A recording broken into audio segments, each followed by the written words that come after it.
Major news today. The UK's population is going to rise faster than any major European country.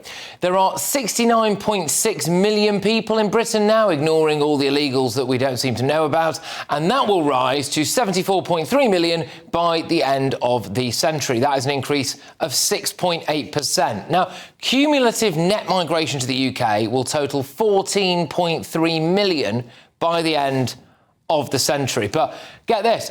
That is almost double the population rise than for France, and just under a quarter of that for Germany. So we should probably visualise this a little bit, shouldn't we? So France is 2.23 times the size of Britain, so more than double the size. Germany is roughly 1.5 times the size of the UK. So we're going to cram all those people into our tiny little island. Any guesses, anyone, about what's causing this? Immigration. UK immigration. I'm glad she now wants to talk about immigration. Yeah, mass immigration. Now, people say that the UK population would fall by more than a quarter to below 50 million by 2100, which is roughly what the population was in 1950 if we didn't have mass immigration. And that is because the birth rate is falling, and we're told this is a disastrous thing, OK? But I think there's a fatal basic flaw in those figures. Immigration puts a strain on everything, certainly at this rate that we're having anyway. Housing, NHS waiting times, school places, crime. So, for example, foreigners account for up to a quarter of all sex crime convictions. I mean, look at what it's doing to your tax bill. I mean, literally this time yesterday, I was sat in this chair staring down this camera talking to you about the fact that it costs us nearly £1 billion a month to pay universal credit for foreign people living here in this country. Do you not think that if Brits had better access to housing, healthcare, school places, they weren't afraid of being raped or stabbed for their watch, and they had more money in their pocket because they weren't forking out for a migrant hotel at the end of their road, that maybe they might start having more kids? I think Britain has had enough of politicians like this. To shout so much more and say 20,000 is not enough, 30,000 is not enough.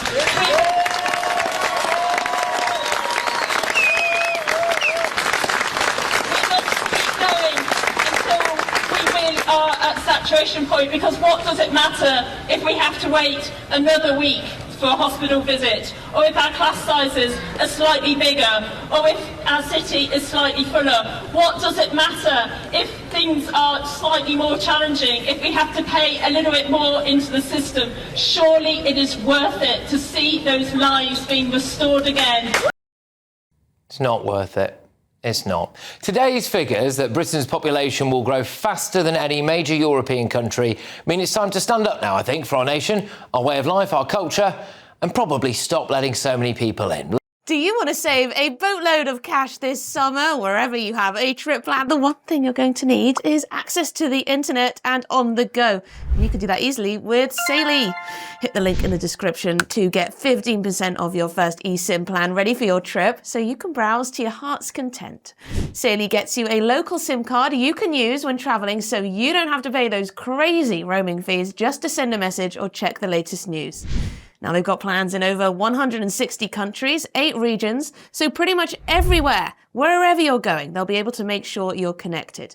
So how does it work? All you've got to do is this. Hit the link in the description to download the app. It will work on iOS or Android. Buy a plan. You can choose an amount of data and time frame that suits you best. And then just install the eSIM on your phone. When you land at your holiday destination, you can activate your plan instantly. And if that wasn't enough, Saily eSIMs only ever have to be installed once. So when you go on your next trip, you just buy a plan for a new country, turn that eSIM back on, and boom, you're back watching me on GB News. I'll be using a Saily SIM on my next holiday because it's actually faster than some of the hotel Wi-Fis. You can get unlimited data if you want, so you can scroll away to your heart's content. And when you leave the hotel, you don't have to do that annoying thing of Wi-Fi hopping because you've got constant connectivity wherever you go. And they've got 24/7 support as well, and a full refund policy if your eSIM isn't compatible. So get sorted for your next trip. Download Saily using the link in the description below. And if you use the code NEWS at checkout, you'll get an exclusive 15% discount on us. So click the link, download Saily, and use the code NEWS at checkout. Let's get the thoughts of my panel. We have got journalist, former editor of London Evening Standard, Emily Sheffield. We've got businessman and activist Adam Brooks, and also Labour councillor Sebastian Saily. Emily, I'll start with you. So, this rapid population growth spurned on by mass immigration, in fact, almost entirely by mass immigration, doesn't really seem sustainable. Are you concerned by it? I'm not concerned about a figure that's been sort of flung so far down the line 75 years ago. When you actually divide it up, that's sort of a gain of 66,000 people a year. I would say that could be seen as quite normal for a period like that. I think we should be focusing far harder on what's happening right now. We've had, since 2021, 125,000 people at a very conservative element arrive here illegally on small boats. That is not counting the ones that we don't know about, who haven't been tracked here, who have overseen their visas. So, I mean, although I understand this makes a great story, but, you know, that's 75 years down the line. We need to focus on what's going on in our country right now. And that, as you very rightly pointed out, is that we have got a population which is not going to grow because people don't want to have children. And you're about to have a baby yourself. It's people are worrying that we're now going below 2 children per average couple here because people are scared of the economic consequences of having children. They don't feel they can get access to a house. They don't know how they're going to pay for their mortgage even if they have a house. They're worried about AI and the effect that's going to have them on the jobs. And I'd say even much worse is in sort of economically challenged areas in this country where they feel, as you rightly say, they are being dumped with all the migrant hotels and lots of people don't really quite understand how that feels unless that's happening in your area, but they feel forgotten about. And I think that's a huge reason why we are seeing a surge in reform, because there is a huge split in this country between, I would say, areas of this country who have gained in the last 25, 30 years, areas that have continued to go downhill and globalisation has hit them again and again and again, and also something that rarely gets talked about enough, I think, is between an asset-owning class and those who don't own assets.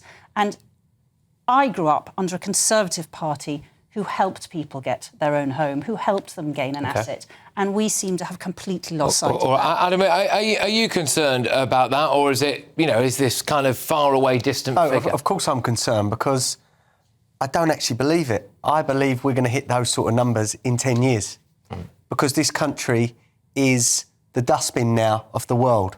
The rest of Europe is pulling up their drawbridges, and those people will come here. I've seen estimates of between 1 and 2 million illegal immigrants in this country. And when the people that are coming across on the boats, the 150,000 or whatever it is in the last 5 years, get leave to remain, they will bring 4 or 5 family members over as well. We could be looking at 1 million people just from crossing the channel in the next few years. Look, it's, again, socially, our culture is changing. We see in areas of London where, it just doesn't look like Britain anymore. The cost, 1.3 billion are claiming, 1.3 million foreigners are claiming benefits. That's 12 billion a year. How can we afford that? And there's more coming. The crime, rape is up over the last 10 years, 300%. Now, as a father of 2 daughters, that is scary. Our culture is changing and crime is spiralling. Yeah, well, what's your reaction to those figures then, Sebastian, when we see that? Do you think we need to do anything about that, or are you just happy to kind of let it ride? Well, I'm a bit confused why we're comparing Britain with France and Germany. We should be comparing Britain with Britain. And if you look at it, the rate was, 6.8%? That is half the rate of population growth we've had since the start of the millennium. So what we're really seeing is a great slowing of population growth. And the reason for that, as Emily says, people aren't having enough children. And I completely see why that's happening. I'm of prime child-rearing age myself. It's not happening anytime soon. Same with my friends. We just can't afford it. Many people still rent. They don't have the security. They can get kicked out of their homes whenever the landlord wants. That base that our parents' generation had, we just don't have. So you can't blame people for not wanting to. But then should we be trying to counter that population reduction by just bringing in millions of people from all over the world that maybe have different cultures? And also, I would put it to you, it sounds to me as though one of the reasons why maybe you're putting the brakes on fatherhood for a little while is because you actually care about being able to provide for your own kids in a way that potentially other people don't. They will just have as many kids as they want, don't really seem to mind that the state will be willing to pay for them. I think everybody cares about their children and wants to give them the best start in life and indeed the best future. But do we need to do something about it? Yes, the reality of this is that people don't come to this country for a laugh. They come to, most of them, do a job. And they come to do a job that we need doing. The reason they're coming is because we don't have anyone here to do it.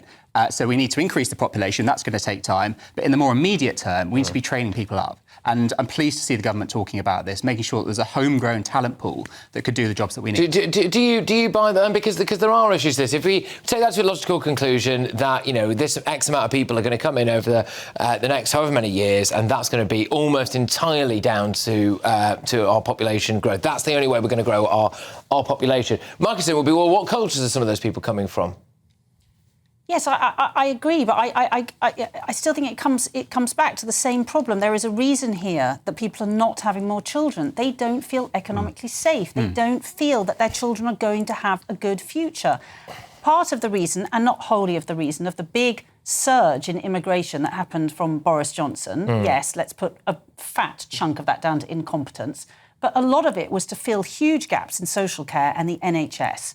And that is because we're not making these jobs attractive enough. We're not paying them enough. Maybe their hours are not great. You know, the NHS feels like such an amorphous blob now. I don't know how Labour's going to get a grip on it. I don't know how anyone's going to get a grip on it.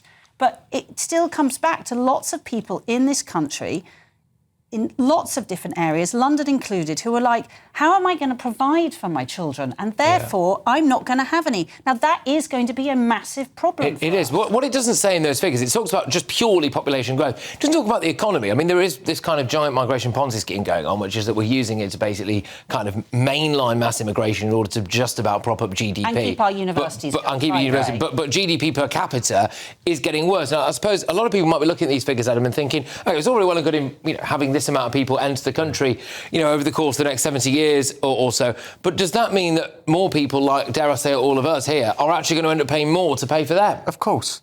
Look, people around the world look at this country as a joke and look at us now as think, right, we can go there and we can get benefits, we can get a house, both legally and illegally, to cross. They know that our governments just hand out money. It is that stupid. Look, low-wage migrants cost the taxpayer 150 grand a year, 150 grand by the time they're 66 in this country. A British-born inputs 280 grand to the Treasury. So, look, there's a massive drain on people coming to this country and it costing people like you, me and us. So our taxes will have to go up. But we've got a government that won't even deport foreign criminals.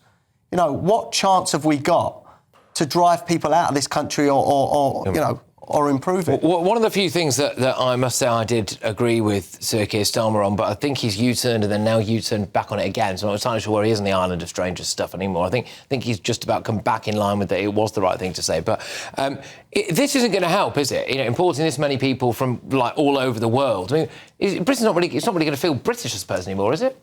I think it is. Depends what you think British is. If you think it's white, then you might have a problem. I revel in the diversity of Britain. I'm the product of it myself. You know, both of my parents moved here from other countries, and I like to think I'm as British as anyone else around this table. And I think it's more me's that we're going to produce as a result of this, because people are going to come here, fall in love, stay, contribute to the economy. Is that the case in Oldham?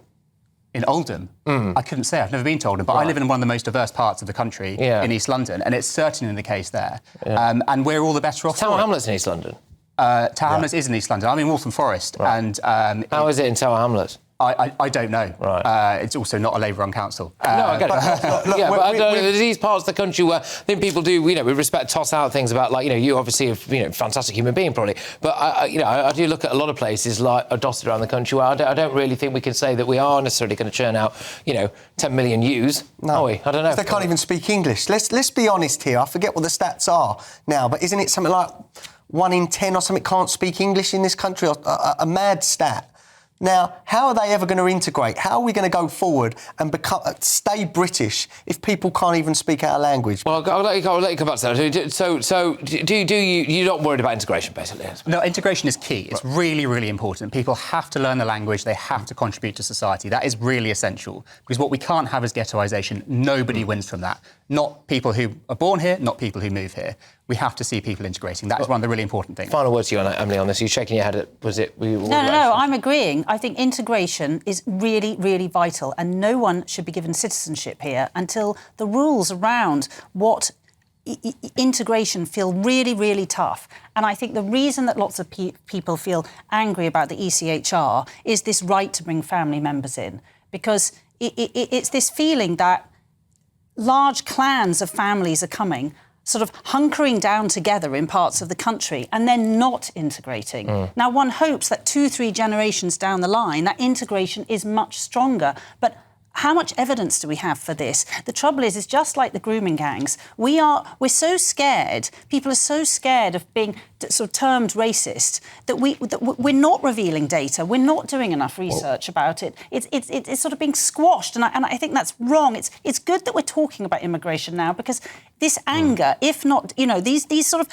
untrustworthy feelings, misinformation flying around, this is going to fuel sort of riots like we've just seen in Northern Ireland. Well, it's